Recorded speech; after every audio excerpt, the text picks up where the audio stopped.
If you've spent any time in car forums or watched the top 10 mods under a $100 video, you've heard about high-flow air filters. More horsepower, that's the pitch. What most videos leave out is what you're actually trading away to get there. Today, we're breaking down the real pros and cons of high-flow air filters, not the marketing version, the mechanic version. A high-flow filter uses oiled cotton gauze or foam media instead of the pleated paper in your stock filter. The looser weave lets more air pass through with less restriction. A lot of them are sold as part of a cold air intake kit, which repositions the filter to pull in cooler air from outside the engine bay instead of the hot air trapped under the hood. Let's give credit where it's due. Independent testing has shown gains in the range of a few percentage points in horsepower and torque, along with slightly quicker acceleration.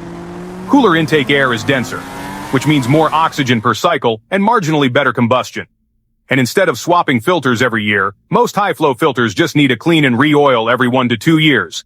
That's the appeal in a sentence. Less waste, a small performance bump, cooler air. Here's where it gets interesting though, because that same design is what creates every downside on this list. Downside number 1, filtration trade-off. Airflow and filtration are a seesaw. With a more loose filter media to let more air through, you almost always let more of the small contamination through with it.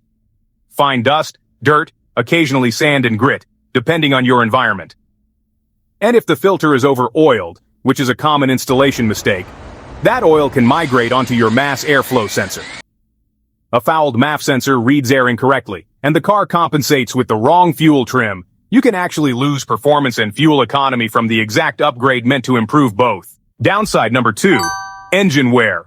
More unfiltered air reaching the combustion chamber means more abrasive material contacting your cylinder walls, rings, and valves over time. It's slow and it's not dramatic. You won't hear a knock next week. But it's the kind of wear that shows up as a compression or oil consumption issue a few years down the road. And by then, nobody's connecting it back to the filter. Downside number 3, water intrusion.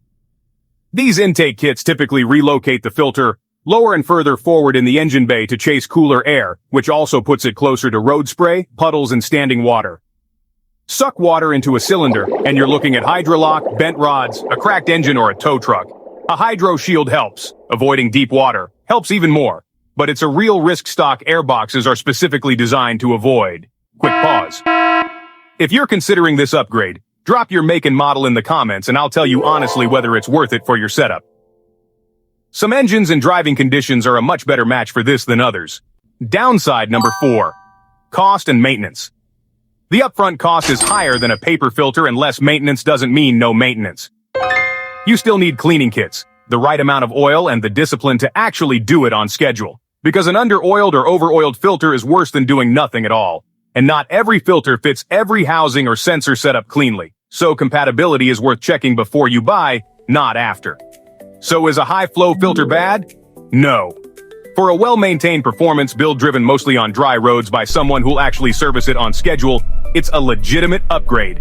For a daily driver where you want simplicity and you're not chasing every last horsepower, a quality paper filter changed on schedule is still the safer, lower maintenance choice. The filter isn't the problem, mismatched expectations are.